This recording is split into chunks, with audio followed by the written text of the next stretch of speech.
Welcome back to one more session. Today in this video I am going to explain about intentional trespass to a person. One of that is assault. Assault may be defined as an unlawful attempt to do a bodily hurt to another, coupled with present ability and intention to do that act. The essence of the tort of assault is putting a man in present fear of violence.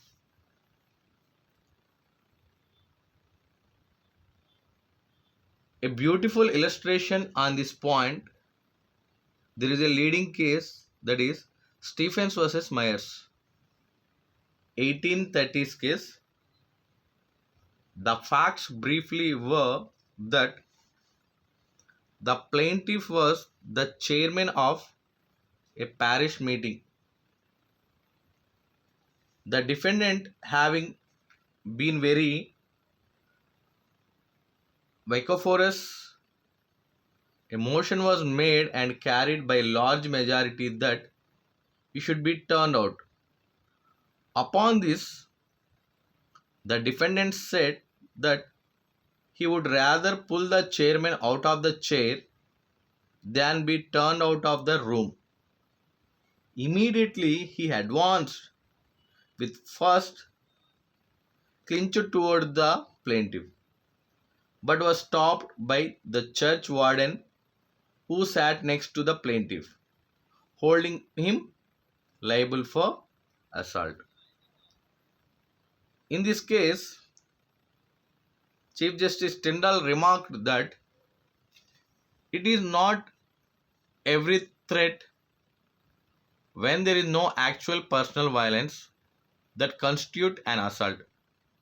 There must in all cases be the means of carrying the threat into effect. The question I shall leave to you will be whether the defendant was advancing at the time in a threatening attitude to strike the chairman so that his blow would almost immediately have reached to the chairman. If he had not been stopped, then, though he was not near enough at the time to have struck him, yet if he was advancing with that intent, I think it amounts to an assault in law. If he was so advancing that within a second or two he would have reached the plaintiff, it seems to me it is not an assault. It seems to me it is an assault in law.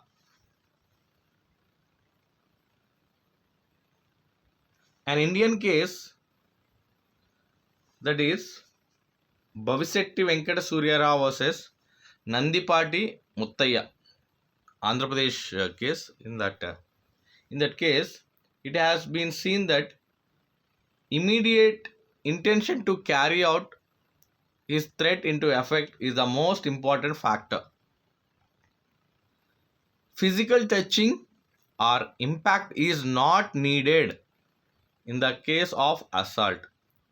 The thing which is needed is that there must be a reasonable apprehension of immediate injury or violence to the plaintiff. Thus, a conditional threat is no assault, nor is a mere verbal threat unless there is an immediate intention and a present ability to do that act.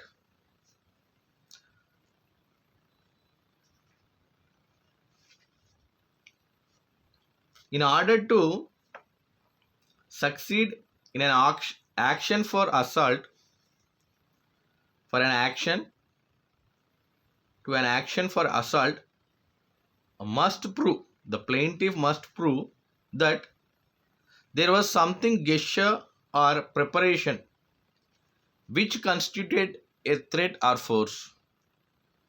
The second one is the gesture or preparation was such as to cause a reasonable apprehension of force. The third one, there was a present ostensible ability on the defendant's part to carry out a threat into execution immediately. Once the plaintiff was succeed to prove this, there is an action for assault. This is a brief with respect to the assault. Thank you.